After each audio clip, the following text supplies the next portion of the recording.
where Swiatek v Sabalenka showdown will be decided.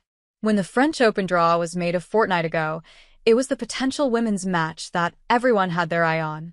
Iga Swiatek, the reigning champion known as the Queen of Clay, against world number 1 Aryna Sabalenka in the semifinals. The pair have dominated the WTA Tour over the past 3 years, leading to an era-defining rivalry that resumes when they meet in the last 4 at Roland Garros on Thursday. It is the blockbuster of the entire tournament on the women's side, said former world number 9 Andrea Petkovic, who will be analyzing the match for BBC Radio 5 Live.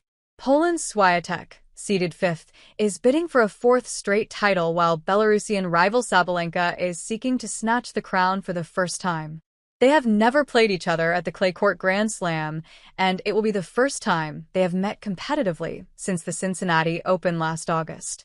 Swiatek, 24, leads their head-to-head record with 8 wins from 12 matches, including 5 of 6 meetings on clay.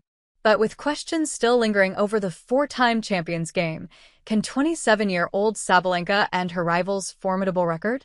Mentality, forehand, and return. The case for Swiatek. Coming into Roland Garros, it was clear to see Swiatek's reign was under threat. The former world number 1 has dropped to her lowest ranking since 2022, having not reached a tour-level final since claiming last year's French Open. It was the first time she arrived in Paris, without winning a title in the clay court swing since her maiden major triumph in 2020. After a humbling defeat by Danielle Collins in the Italian Open third round, Swiatek insisted her previous French Open record would count for nothing. But she has improved match by match, and the manner with which she fought back from a set down against Elena Rybakina in the last 16 felt like a renaissance moment. Before the tournament started, I put Iga as 3rd favorite, after Aryna and Coco Gauff, said Petkovic. But I changed my opinion after I saw her match against Rybakina. I saw the old mental strength of Iga in the most important moments. While it feels like Swiatek is still short of her very best level, the frustration she showed earlier in the clay court swing has rarely been evident. She has regained more trust in her damaging topspin forehand, taking it more regularly from the center of the court.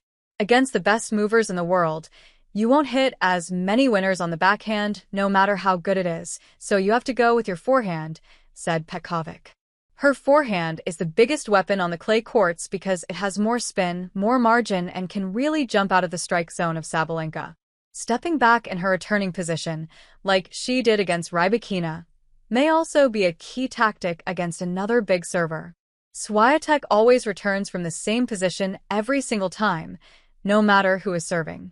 That works well against players who don't serve well, Petkovic added. But against the Rybakinas and the Sabalenkas, this is a dangerous thing. If you don't see the ball early enough, you'll be under pressure right away. Raw power and early control. The case for Sabalenka. 3-time Grand Slam champion Sabalenka replaced Swiatek at the top of the rankings last year and has opened a commanding lead over her rivals this season. With 39 wins from 45 matches, her powerful style transcends surfaces and is backed up by an unparalleled consistency.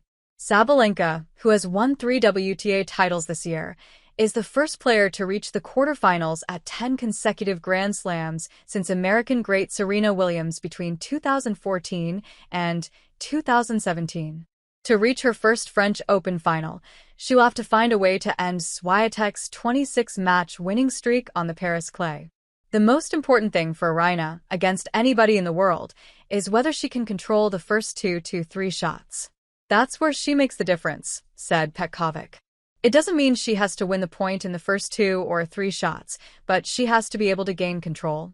If she is able to do that, I think it will be very hard for Iga to win.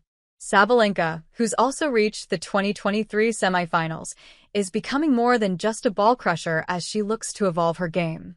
She is playing with increasing variety and has used the drop shot effectively in Paris, although the speed of Swiatek may be able to neutralize that option.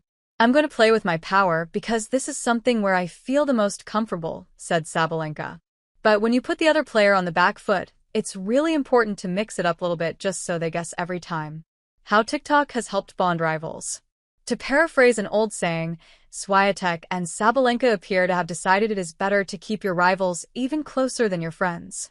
The pair practiced together in the off-season and shared a court again at Roland Garros before the tournament started. Swiatek played down the significance of the session, which took place as she looked to rediscover her game. It's great always to practice with Aryna. She gives a great rhythm and the practice will have quality, said Swiatek, who has dropped just one set in the tournament so far. But honestly, it was 2 weeks ago. It was the first points that I played after Rome. I think a lot has changed since then. Swiatek believes the rivalry is pushing both players to greater heights, while Sabalenka says they have also bonded more away from the court. On the face of it, the pair have little in common. Swiatek is the bookish introvert, Sabalenka is the tiger-monikered extrovert. Doing a TikTok video together at last year's WTA finals has helped forge what Sabalenka described as a better relationship. But on Thursday, it will be strictly business. I love these challenges. I am always excited to face someone strong who can challenge me, said Sabalenka. I go out there and I fight, and I'm ready to leave everything I have to get the win.